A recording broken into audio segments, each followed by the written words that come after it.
Taming the modal verb, must, the power of negation. Hello everyone, welcome to our new lesson. Today, we are going to delve deeper into the world of modal verbs, and specifically, we're going to explore the negative forms of the modal verb, must, must not, and mustn't.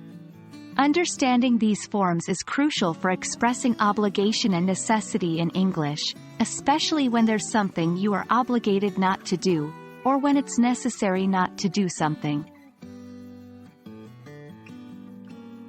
Before we dive into the negative forms, let's quickly revisit the modal verb, must. We use must to express something that is necessary or very important. For example, you must wear a seatbelt while driving. We must submit the project by Friday. These sentences express an obligation or necessity that needs to be fulfilled. Now, when we want to express the obligation not to do something, we use the negative form. The negative of must can be formed in two ways: must not, and its contraction, mustn't. Both are used when it's necessary not to do something, or you're obligated not to do something. Here are a couple of examples. You must not touch the wet paint. You mustn't enter the room without permission. In both sentences, the speaker is expressing an obligation not to do a specific action.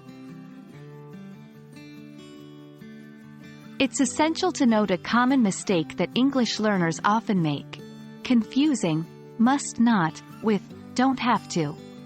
Must not and mustn't imply that it is necessary not to do something. On the other hand, don't have to suggests that there's no obligation to do something, but you can if you want to. Let's illustrate this with an example. You mustn't touch the wet paint. You are prohibited from touching the paint. You don't have to touch the wet paint. You are not required to touch the paint, but you can if you want to. I hope this clears up the usage of must not and mustn't. Remember, these negative forms are your tools for expressing prohibition or the necessity to avoid doing something in English. That's all for today's lesson.